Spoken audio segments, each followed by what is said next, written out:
The Utah Utes and Kansas State Wildcats are in two drastically different positions with 2 weeks to go in the season. But could this game be interesting on Saturday? We're breaking it down on a Locked On Utes, Locked On Kansas State crossover.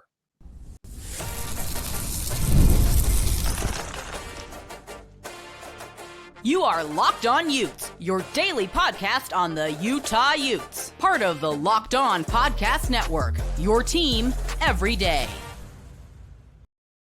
Hello, everyone. Thank you for making Locked On Utes and Locked On Kansas State your first listen and view of the day. We are part of the Locked On Podcast Network, the #1 sports podcast network. Appreciate all of you who do make us your first listen and view of the day. Massive shout out to our everydayers. Today's show brought to you by our friends at FanDuel Sportsbook. Right now, new customers can bet just $5, and if your bet wins, you'll get $300 in bonus bets to use across the app. Download the app today. My name is JT Wister, excited to be joined by the host of Kansas State, CHRISTIAN Rau, kind enough to come on here and talk about the Wildcats, who have had quite the interesting season. As we go into this one, we said two teams in very opposite positions. Utah rolling. Biggest storyline for the Utes right now is, hey, you got to keep dominating teams. Miami is right on your heels. They already leaped Vandy just for having a bye week. So Utah has to keep dominating to have even a shot at the CFP and obviously keep winning if they want to force those tiebreakers for a Big 12 title game scenario if BYU loses to Cincinnati. But Christian, I think the biggest story in this game, at least for me, I look at it like, what happened to this Kansas State team that at this point in the season, I thought this was going to be a top 25 matchup, not the Utah Utes favored by 17.5. Yeah, honestly, when I looked in the offseason, I thought this game was going to be like potentially Kansas State's second loss of the year, not the fact that they were going to get their sixth loss of the year if they wind up losing this football game. You know, Kansas State just had a rough year. I mean, you can definitely blame luck. You can blame injuries. You can blame Dublin, Ireland. I mean, there's a lot of things you can blame in this situation, but ultimately what happened was, I think, the talent wasn't as good as we expected it to be. The offense definitely struggled. There were some issues from the get-go. Injuries popped in. Of course, the news to Dylan Edwards leaving the program and him ultimately not panning out to be that running back one. Kansas State needed an identity. They didn't have one. And that's just kind of where it came down to. You almost lost to an FCS school after the Dublin trip. You did lose to Army, and then you struggled in Big 12 play, a team that I thought was going to be a contender for the Big 12 championship, for going to Arlington and maybe getting to the college football playoffs at the beginning of the season. Definitely did not live up to expectations. There's no way to sugarcoat this one. You're sitting 5-5 at the end of the year and just hoping you can find a win against Utah or Colorado to get to a bowl game to finish this one off. Yeah, hard to believe. I thought this was a top 4 to 5 team in this conference, Christian, and just to look at where they are now, it's hard to fathom. And as we said, Utah team in a very different position, right? We're looking at a Utah team right now with one of the best offensive lines in the country. They have the second best rushing offense, one of just 4 teams in the country. The Utah Utes are top 10 in scoring offense and defense on the season, top 5 in scoring margin. So they have dominated everyone who has not been a top 12 team. And obviously Kansas State is not a top 12 team going into this one. So Utah, big favorites for a reason with the way they're running the ball right now. Devon Dampier and Berth, whoever is at quarterback, being able to keep that running game going strong. Wayshawn Parker, Utah's running back, is #1 on a yards per carry basis for P4 backs, over 100 carries on the year too. Defensive line is getting after it. The pressure, the corners are holding up pretty well overall, even if one of the starters will actually miss the first half coming up here. John Henry Daly, one of the nation's best pass rushers here. And, Devon Dampier, not on the injury report. So Kyle Whittingham's talked about he's not 100%, which he probably should be on the injury report, but that's a whole conversation for another day. But he's not on there, so he should be QB1 going into this game. So I feel like this Utah team is in a good position to roll right now. Will they? That's always the question. Is this Kansas State team capable of coming into Salt Lake City and shocking the Utes, in your opinion? Capable? I think yes. I mean, although I've definitely down-talked this team this year, look, I think we're in the Big 12. I mean, this is a dog-eat-dog conference. I think there's a conversation to be had that maybe not, maybe this is actually a little bit too far this year, but Oklahoma State could make, some sort of upsets on the year. But in this conference, you never know what's going to happen. And that's the best part about this conference with the ultimate parity. Even this year, when you have certain teams just weeks out that have 3 to 4 teams in this conference could potentially find themselves in the college football playoffs. At least 2 to 3, in my opinion, deserve a really good chance at making it there. So, but can they do it? Yes. Is it realistically? No, probably not going to happen. I don't see Kansas State living up to the hype against Utah, especially on the road. Kansas State hasn't had good history in Utah, at least over the last couple seasons, in both football and basketball. Usually when we get to Utah, our seasons kind of come to an end. The BYU game last year, I forgot about that one. That one Whew. was crazy. Like you lost, what was it, 35-6, sir? It was something like it was bad. I Yeah, it don't was even know. bad. I don't remember the numbers, but it was around there. I know it was around there. Yeah, it got ugly quick, and it'll be interesting to see how Kansas State hangs around this one. Honestly, it felt like the Wildcats have started to build some momentum after the Baylor game, right? You beat a TCU, you beat a Kansas. Sure, you lose to Tech by 20. Join the club. Pretty much everyone has Sure. on the season. But then, Christian, what happened against Oklahoma State? Did this team slide a little bit, or is this team just who they've been all year, inconsistent as 5-5 teams tend to be? Yeah, that's a good question. Chris Kleiman on Monday after the game, he spoke something that I think resonates pretty true. He said that they were playing not to lose. And I don't know if that's the best way to play. Obviously not if that's the way you showed up. You Yeah, definitely showed up really flat. I think that was the ugliest win of the season for Kansas State. And when you're doing against a team that hasn't won a Big 12 conference game since 2023, and you basically gave them their closest chance of actually getting that win, it makes you very curious of what that means by you were playing not to lose. And I think that had to be maybe some internal conversations about the future of the coaching staff of Kansas State. Maybe there's some rumblings there. I don't know if it's at the level of Chris Kleiman, but maybe at some of the question marks with some of the coordinators. Specifically, I would probably point in the direction of the offense coordinator, Matt Wells, if I had to make an assumption on that conversation. But what Chris Kleiman kind of said to round out that conversation, he said, with Kansas, the game, the Sunflower Showdown, trying to keep that streak alive, they felt this pressure of you had to win this streak. You had to get this win. You had to move to 17 in a row. Then, of course, the Texas Tech game in which everybody's losing this year. What they've done this year has been super impressive. Don't care how they've done it. Don't care how they've brought it in. Everybody had the opportunity to do that, to adapt to these new college football totally rules, agree. and they've found a way to do Yeah. it. So I really appreciate what Texas Tech is doing, and it's just unfortunate that it's happening in our conference against us, but it's just the way it is. And Joey McGuire finally gets his 10 wins on the season, something that I completely questioned all season long.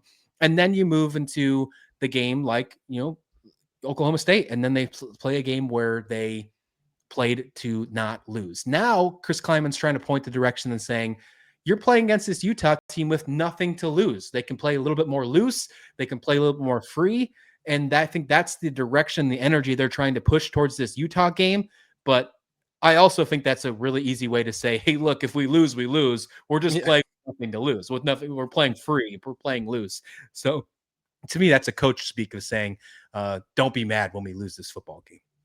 That is a hilarious, like you said, just disparity of comments of just like, well, we were playing not to lose, but this week, like, like what do we? It was all, what's wild. and that's what the season's felt like. JT, it's been all over the place, and you have to try and dissect what really is coach speak. And I respect Chris Kleiman, I really do. I think he's a heck of a football coach. I think he's still one of the better football coaches in the Big 12, and one bad year shouldn't change that. I mean, he's put Kansas State at the top of this conference for a very long time. If they win out for some odd reason, if they find a way to beat Utah this Saturday and beat Colorado at the end of the season and go to 7-5, that is still going to be his worst season with Kansas State if you take out the COVID years. So that's still an impressive resume for Chris Kleiman, but just the expectations from this fan base after always getting the 8-9 wins over the last couple seasons has grown. And the fact that with this new NIL, this new transfer portal, bringing in these players, the retention of bringing back some of these star players and them not leaving this past year after starting 7-1 last season, and then the wheels falling off with the wheels not being completely on board this year, there's been a lot of speculation and a lot of criticism, and some I think is warranted for this coaching staff. Three things. Number one, totally agree with you on the Tech point. This is not locked on Texas Tech, but like the amount that the talking pundits have talked about, they spend so much on their roster. So is everyone else. Like, why do we make it like it just feels like the cool kids don't like that this new kid has popped up and is like trying to join their table. Like that's what it feels like. It's like because he's doing exactly what you're doing, and it probably been doing for years, by the way, before it's now became what it is. The other thing I'll say too, Christian, well, and I actually want to have a Kleiman talk about this a little more at the end of the show, but just even Big 12 Media Day, it was actually me. I asked him a question about at Big 12 Media Day, like, going in this year, like, how do you guys like try to block out some of the noise and stuff like that? And he was kind of scoffing at like how people viewed last season as a disappointment. And it's like, well, in a way it is if you don't reach your goals, the top. And even like before the half of the Dublin game, he's talking about like, what's wrong with your offense? Like, well, let's give the defense some credits. It's like, it's a lot of excuses, sir. So it's just an interesting tone, but how is it all going to equate on Saturday? What are the key matchups that both teams need to win on each side of the ball? That's what we're talking about in one moment. But first, this crossover episode is brought to you by our great friends at FanDuel Sportsbook. The NBA is back, and there's no better place to get in on the action than FanDuel, the official sports betting partner of the NBA. Even if you missed the start of the game or want to ride the hot hand, FanDuel has live bets on everything from who will score next to fourth quarter comebacks. Plus, you can even combine your live bets into a same-game parlay for a shot at a bigger payout. It keeps every game exciting, especially when your team's making that late push. We talked about this line, Christian. Utah, Kansas State, Utes, 17.5-point favorites. We'll get into predictions later. I think Utah's covering. What do you think? I think the cover's close, but I'm more leaning towards that over. I can't believe the over is only sitting at 52.5. I think that over, has the potential of getting done by the third quarter. So if I'm playing anything, I'm screaming that over. Yeah, especially with there's a key matchup that Kansas State's offense actually has too against this Utah defense that may allow Kansas State to score a little more than we're used to in Rice-Eccles Stadium. But right now, if you're feeling away on this game with FanDuel, new customers get $300 in bonus bets when your first $5 bet wins. So head to FanDuel.com today, sign up and play your game with FanDuel, the official sports betting partner of the NBA. Today's show is also brought to you by our friends at Woodward. With Woodward, we're just going to say it. The fun per foot ratio at Woodward Park City is second to none. Located just 20 minutes from the Salt Lake Valley, Woodward offers experiential learning in radically fun and safe environments. With facilities for all abilities, the door is always open to first-timers and regulars alike.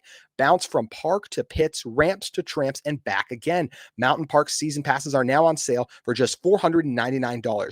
Rip hot laps with a posse after school and into the evening. Maximize mountain time this winter at one of the best terrain parks in Utah all season long. Looking to go all in? The all-access membership provided just that. From passes to perks, discounts, and more. Just starting out, learn to fly with Woodward Tribe in-season and multi-week programs that build skills and confidence in a stoke-inspiring environment. Just 20 minutes from Salt Lake, Woodward offers experiential learning with facilities for all abilities. Learn more at woodwardparkcity.com today.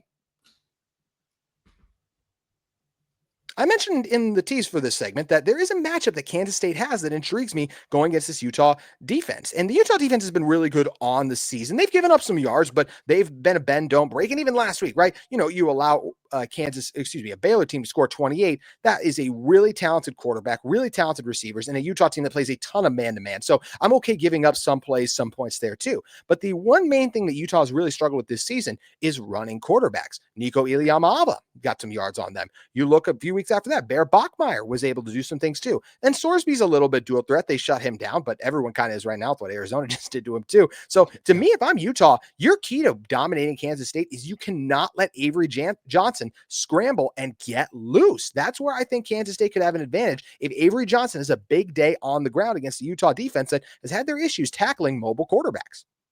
Yeah, and Avery Johnson has to have a huge day if Kansas State wants to even stick around in this one, if I'm being completely blunt and completely honest with this one. JACE Browne out for the year, star wide receiver for Kansas State. He was hurt, injured in the Oklahoma State game. He'll not be in this one. Now, Jerron Bradley, the transfer, tall, big guy wide receiver coming over from Texas Tech, Boston College. He has only played in a few games this season. He's supposed to make his return, but he's not that same type of player as Big Play JACE, as we like to call him, Death Taxes and Big Play JACE. As it always seems, every single game, there's at least one big play for the rest of the season for these next two games and potentially a third if they make a bowl game.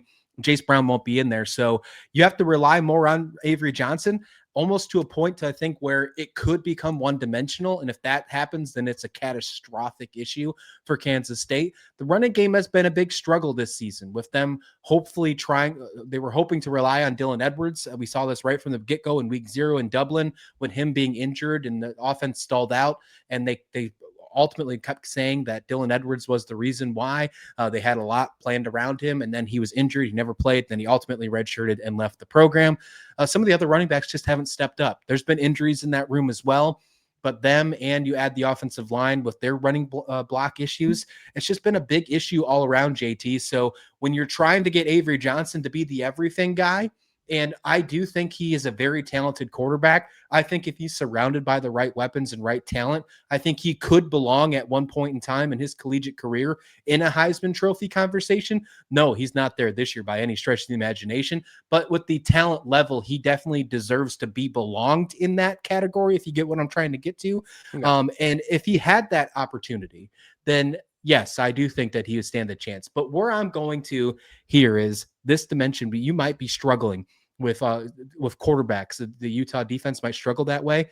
But Avery Johnson might be so one-dimensional in this game where he's struggling to get the ball to his receivers and he has no choice but to run. Utah might be able to just flood the box and make it easy for him. This Utah defense, when you're one-dimensional, Morgan Scalley is, I believe, one of the best defensive coordinators in college football. And this Utah defense, this is a Utah team, Christian, that is feasting since the Kansas State game. Utah's last 6 games, they're outscoring their opponents 264-97. It's insane the level of dominance this team has displayed against some quality offenses, even too. Like we mentioned, even Baylor's moving the ball, putting up points, but they're turning it over in key spots too. And Avery Johnson's done a good job this year, only five picks, so credit him there. But it's a concern if you're one dimensional and then he feels like I got to try and force balls in this spot without his number one target. That would concern me if I am for Kansas State. If we flip it over to the other side of the ball, Christian, I would be concerned with you guys for your run defense because this Utah offense has just dominated the ground game. There are a bunch of bulldozers there. This is one of the best offensive lines in college football. The tackle tandem, both expected first-round picks, all 5 starters back from last year, and they've been absolutely elite. There are so many situations Utah puts their backs, running backs and quarterbacks in where it's make one guy miss. They're able to do it, and that's why this Utah team, their touchdowns have been incredible. Utah was barely even in the red zone against Baylor because they kept hitting on these big plays here. How is Kansas State going to try and slow down what has been the best rushing attack among P4 teams? Yeah, that's another good question. We'll see if they can do that. That's something they've struggled on this year. They're in like the middle of the pack in the country in defending the run. I believe last time I checked, they were 77th in the country in stopping the run. That's nothing too impressive, especially when you're looking at a team like Utah, who is sitting in a place that is second in the country. Usually that's reserved for the service academies in like running the football. And instead, Utah's doing that in the way that they're doing it is super impressive. We've struggled against service academies when you kind of put that in perspective. We struggled against Army. We lost that football game because they methodically drove down the field and just kept punching it, and the defense was absolutely gassed. Now, I don't think Utah's trying to do that. Utah's looking more for the explosive type of run plays, and that's something they've been really good at so far this year. You don't almost lead the country in rushing yards and then also average 51 points a game over your last 3 games by methodically driving down the field like a service academy. You've definitely done some exciting stuff. Ever since your loss to BYU, I wrote this down, and I talked about this yesterday on my show. You've outscored your opponents. Now you did it in the last 9, but just since your BYU loss, the average score of your games is 51-16. I mean, you're absolutely putting up insane numbers since the loss to BYU, and it's against respectful teams. A team like Baylor, who Kansas State lost to by a point in this one. Where I point at, if the defense is going to step up, and we talk about injuries on the offensive side with JACE Brown, there's major injuries on the defensive side as well. Star linebacker Austin Romaine, who has all Big 12 type caliber. I think he eventually, when he enters the draft, not this year, but the following year, has the ability to be a top 75, top 100 at worst NFL draft pick when that April comes around for him, is out for the season as well. So he's done. So that you have a couple other people hoping to step up. The secondary is really brand new. They're trying to develop themselves as a collegiate secondary. They've brought up a lot of G5 players. They have a lot of young players in the secondary. The way that they stop them is to make Utah throw the football. That's it. And I know that's the easiest way to say it, but they have to make them throw the football, or they have to you have to find a way to punch that ball out in the running game, because Kansas State does a really good job at getting takeaways. They are one of the top teams in the country in takeaways. Before the Texas Tech game, they were leading the country in takeaways, and that's changed a little bit over the last few weeks, but they're still towards the top. If they can find a way to force some takeaways, and if Avery Johnson can find a way to not be one-dimensional, I like Kansas State sticking around in this football game. It's just hard to force. That's a lot of ifs. Yeah, it's hard to force Utah to throw the ball. I mean, Utah, and also like Christian, Utah had, I think Devon Dampier had 80 passing yards last week, and they scored over. I think I saw 100, but it was still like very. It was 100 as a team because the backup got him up to 100 too. Like there you go. Like literally that's what they did. And they were still scored 50 plus points. It's just really hard where you could talk about, like, teams will say, we'll pack the box against them. But when they're dominating one-on-one matchups like Utah can against opposing D lines, it's problematic too. So it's going to be really interesting to see here too. Is there any other matchup in this one, Christian, that you think could potentially tilt the scale in Kansas State's favor to maybe keep this one close to, or maybe find a way to win it? I mean, if you want to talk shock factor, then it would be the running backs, the running back room just trying to step up and maybe do something of their own. That would be a complete shock factor because it hasn't been impressive all year long. But if you want to try and find a way to get Avery Johnson not be one dimensional, with Jace Brown being out, with Bradley trying to make the inevitable push up forward, Kansas State has an excellent tight end room. Their tight end room is excellent. They have been so good over the last couple of years. Last year, they led the entire country in red zone touchdowns in that tight end room. That's not been the way they've played this year because they've tried to be a little bit more dynamic and explosive. It didn't work that way for them, but that's the way that they tried to push the offensive identity and philosophy. If they could go back to basics, go back to more of a methodical type drives where they are more focused on efficiency rather than explosiveness, and maybe utilize those tight ends a little bit more, maybe they'll have more successful drives against the Utah team. Easier said than done, but we'll see if the Wildcats are up to the challenge. So who's going to win this one, and what interesting storylines could come out of this one with multiple outcomes? We're going to talk about it in one moment. We talked about this briefly earlier, but just as someone viewing this from the outside, I am curious. If Kansas State gets blown out in this game, if it is something like 55-14, so I'm just saying, it's like there's a world where that happens. I don't think it will, but like there's a world where that's the type of score we see. Is Chris Kleiman next? And I think they'll beat Colorado, so they'll get bowl. Is Chris Kleiman on the hot seat going into next year? If they lose to Utah like that, no, I don't. No, honestly, I think you could almost lose this game 72-0, and Chris Kleiman's not. You're patting our doozy over here now. Yeah. And I Notre Dame thing. And that's egregious. I actually don't. If that actually happened, I think Nick Saban might be fired from Alabama if that happened. No, honestly, I don't think if this loss happens, I don't think Chris Kleiman's on the hot seat. Now, if he doesn't make a bowl game, then maybe that changes. Maybe they'd have a conversation.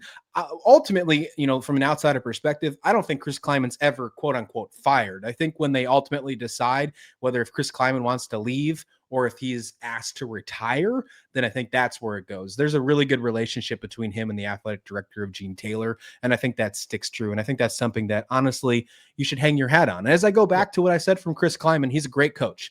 This is his worst season that he's had as Kansas State head coach since, the COVID year. And really, we don't count that one. So that's just, you take credit where credit's due. I believe that there's a really good coach here. And I know that fans want to push the other way. A lot of fans want to go and get the Colin Kleins of the world and bring him into Manhattan. I get that. But no, I don't think that's going to change anything.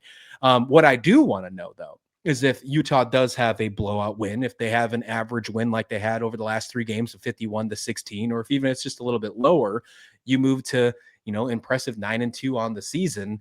Does that put you back in consideration for maybe getting one of those final spots in the college football playoffs? Unfortunately, I think you just need help at this point. I think you need those teams ahead of you to lose.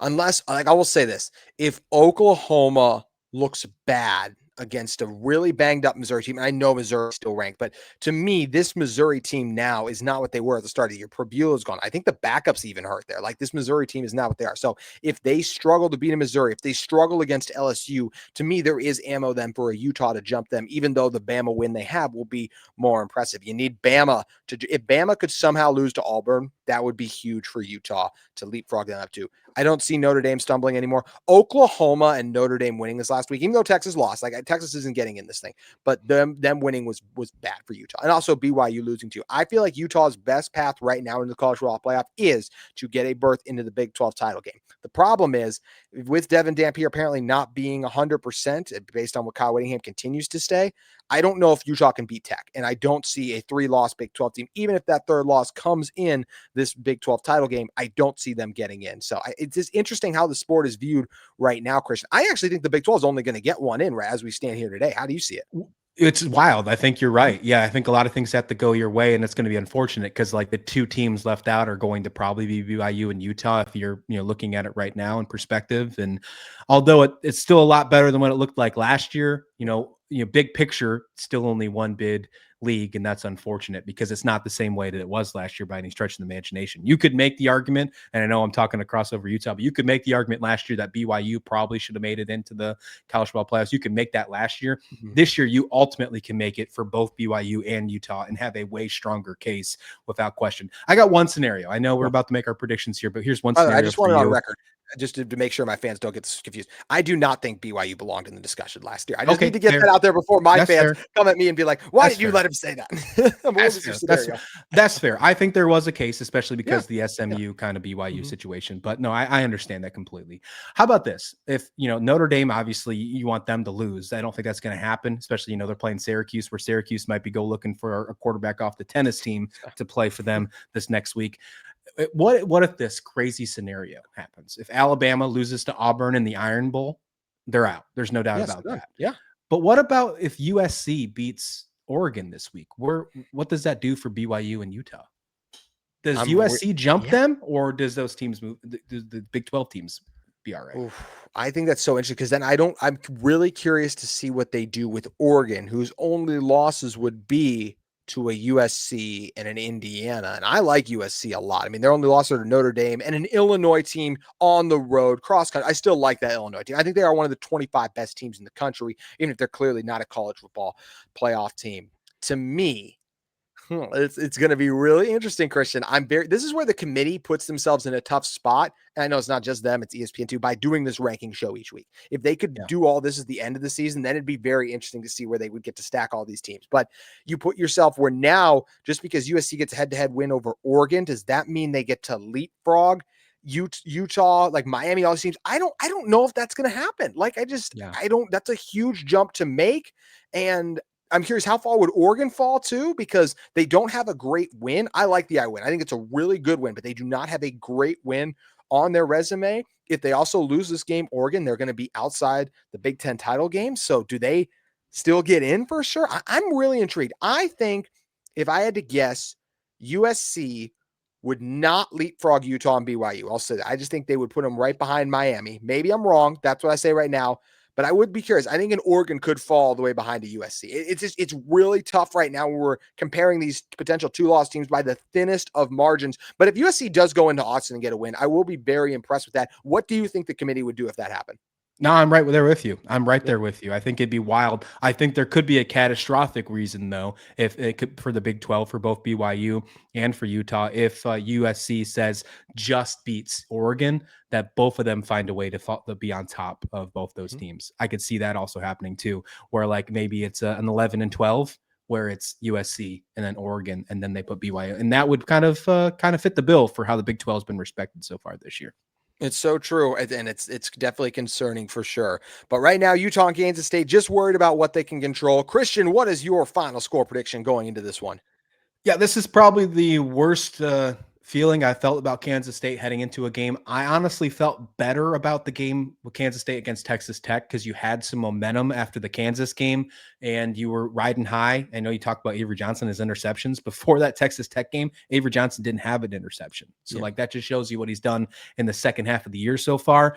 I think Utah wins this game. I know it's a 17.5-point spread. I think they actually cover too. And that's the unfortunate part. I have the final score 44-21, Utah taking this one. I think Kansas State still gets some points. That's why I'm hammering the over. I think 52.5 is criminal. I think that's just like easy money. But no, I think they don't get 50. That's something that Utah's done over the last 3 games. And I think that's something to hang your hat on for Kansas State is you didn't let Utah, that might be the banner this year, is we didn't let Utah put 50 points on us. So 44-21 is what I'm going with. Well, you're getting ready to hang the banner. I'm tearing it down because I do think the Utah Utes are going to score 50 right here. And it's just because I've been listening to your great analysis, sir. You said you don't feel good about this team. You've talked about the injuries. You talked about one-dimensional Kansas State, bad recipes going up to a place like Rice-Eccles Stadium, one of the toughest environments to play in the Big 12. This Utah team is rolling. I think they pound the ball. I think they have success on the ground. I think Avery Johnson, the burden on his back is too much to bear in this game. And I'll take the Utah Utes to win big 52-20. Oof. It's hard to disagree. It's hard to disagree. I hope you're wrong. I hope I'm wrong. I hope it's a game where maybe they can sneak in and make this one a more interesting game. Maybe find a way for Kansas State to get their 6th win of the season before the season's over, before week 12 is over, before they got to play Colorado. But I just don't have the hopes. I think that this is going to be a really, dare I say, easy win for Utah, something they've had over the last couple of weeks, and they continue to look great for the committee. And it's going to be really disappointing if they're left out this year. This could very likely be Kyle Whittingham's final game with Utah too, and the players know that. So I think they're going to be coming out fired up because they have a head coach in waiting. We thought he was going to step down last year. He wanted to run it back one more. So it might not be. He might come back another year, but it's just something I don't think the players want to send him out on a sour note. But it's going to be interesting to see, and we can't wait to watch this one get underway. Christian, please let everyone know where they can find you at if they want to get more info on the Wildcats. Yeah, Locked On Kansas State, anywhere you listen to your podcast. And of course, on YouTube, we are bringing you Wildcat coverage like no one else every single day. And you can find me on Twitter X as well, always talking ball at Christian S. Rau. Christian, great having you on, man. Appreciate you. Yeah, thank you. That's going to do it for this Locked On Utes, Locked On Kansas State crossover. We'll each have one more episode coming at you before the big game on Saturday. It's almost here. We only got a couple weeks of regular season ball left. Utah, Kansas State, we're getting closer to kickoff, and we'll be back tomorrow breaking this one down.